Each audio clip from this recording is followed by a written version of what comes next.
kalau kita berinvestasi di Bumi Resource Damai, pakai 500 juta kita beliin bumi semuanya, kita dapat keuntungan 292 juta.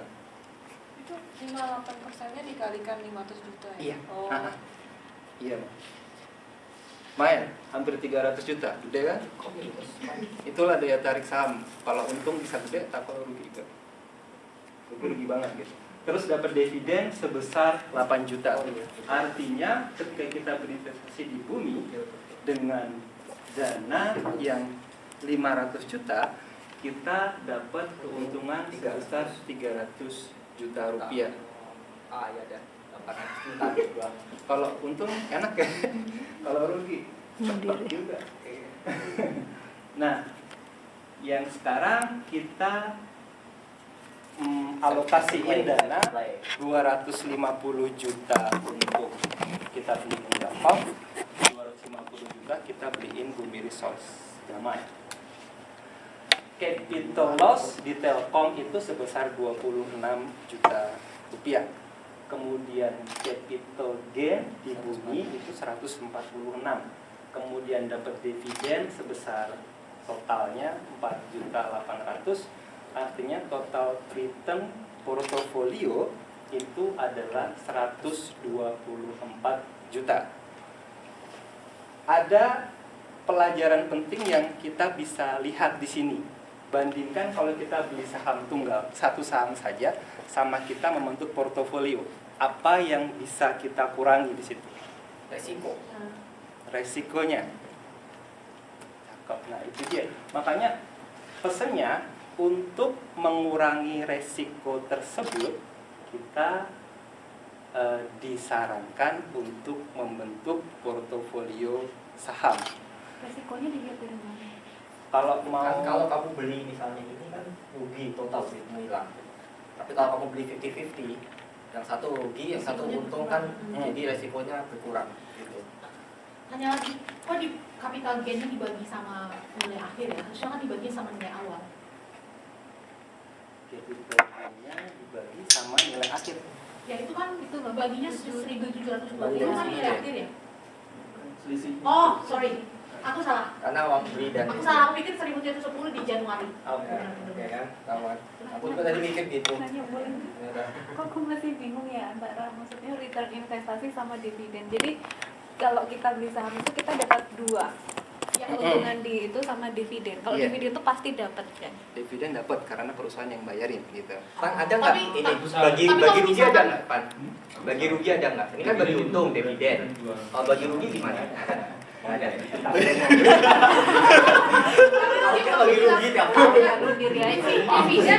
Dividen hanya dapat kalau pas ada pembagian dividen, nggak Iya, selalu dapat benar. kan? Iya, benar. Kayak Kita juga bisa ngakalin, misalnya. Kapan mereka bagi dividen? Iya, misalnya bulan Juni nih PT ini bakal bagi dividen nih. beli di situ. Bulan Mei kita bisa beli itu. Kemudian setelah bulan Juni nanti kita bisa jual saham. Nggak apa-apa gitu. Nggak apa-apa. Sah. Sah. Bukan apa insider trading gitu. Bukan. Nggak. Nah, Berarti salah satu perbedaan antara tadi dibilang bond sama stok. Kalau bond profitnya didapat tergantung juga waktu kan, lamanya uang itu disimpan di situ. Sementara saham bisa jadi cuma 1 bulan di situ, Iya, kalau dia iya. tidak ada pengaruh waktu di situ kan. ya, kalau Uni suka resiko bisa beli pagi jual sore bisa. Kalau suka gambling, Iya. Ya, misalnya Kayak ini bumi waktu zaman beli aja ini itu anjuran-anjuran kan? 100 itu banyak kan. Ya. Gila itu. Kalau kamu loss dari Dari situ 9.000 berapa? nah Dari 3.000. aku yakin pasti di tipsnya harusnya ada itu, kapan harusnya beli saham, kapan harus jual. Nanti indikasinya pakai apa. yang itu, Ada. analisis teknikal Ada sama tekniknya. fundamental itu. Ada tekniknya. Oke, next ya Pan ya. Ini agak ribet nih hitung-hitungannya ya. males banget sih. Nggak usah dibahas. Iya, nggak usah deh. Skip aja, ya. skip. Nggak usah lah kalau ya. Skip deh. Secara teoritis Nggak doyan. ada nih. Tinggal masukin Buat. angka. Di iPhone ada nggak? Resikonya itu biasanya ngitungnya pakai deviasi standar. Hmm. Deviasi standar keuntungannya gitu kan. Apa tahu lah. Kemudian resiko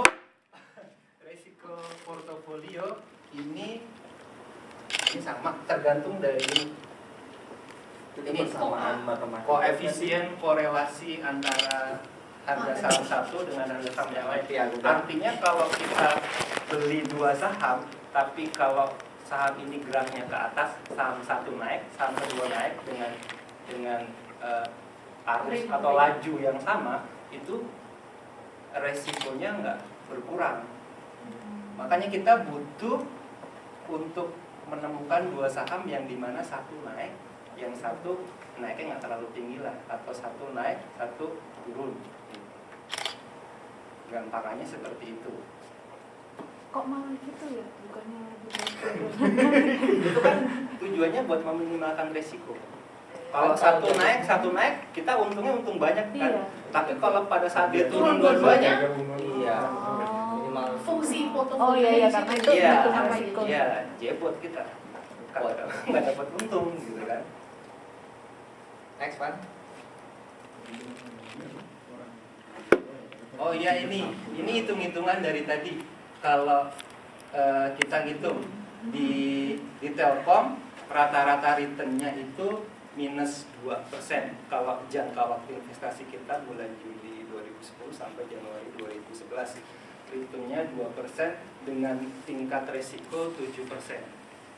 Kemudian kalau kita beli bumi aja satu, maka rata-rata returnnya adalah 9% dengan resiko sebesar 14%. Nah, kalau kita gabungkan bumi dan Telkom dalam satu portofolio investasi kita, maka rata-rata returnnya itu 4% dengan resiko sebesar 0,2%.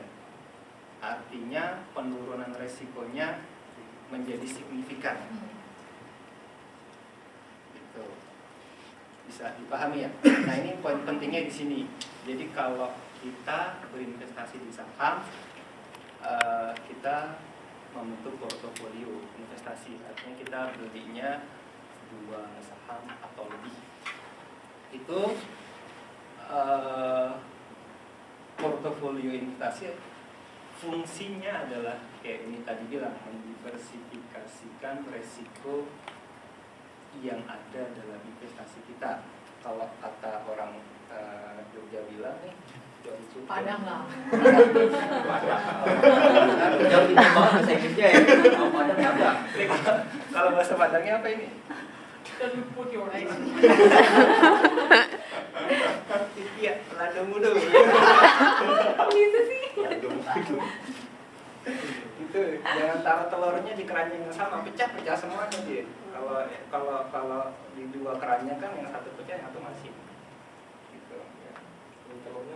Nih poinnya adalah pilih saham yang korelasi pergerakan sahamnya rendah. Ya. Gitu. Aku punya analogi bagus untuk itu.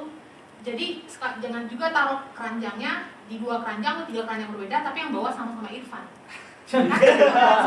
Ya kan ya? Jadi taruh satu di Irfan, taruh satu di. Benar itu. Jadi harus punya broker banyak ya. Iya bisa, iya. Penting kok ya benar-benar. Iya. Nah, gampangannya, ini tips gampangannya buat korelasi ini. Kalau beli saham itu belilah saham dengan industri yang berbeda. Misalnya ya kita di tambang, industri tambang, kita pilih satu aja yang kira-kira kita anggap itu paling bagus. Kemudian digabungin di industri transportasi. Kalau yang saham blue chip itu, biarpun blue chip juga jangan dipercaya gitu. Kalau blue chip kayaknya bisa dipercaya Pak. Nanti ada kok bahasanya. Teknologi. Masa kasih di teknologi semua. Blue chip itu saham-saham terbaik, perusahaan favorit Itu kan Nasdaq kayak gitu ya.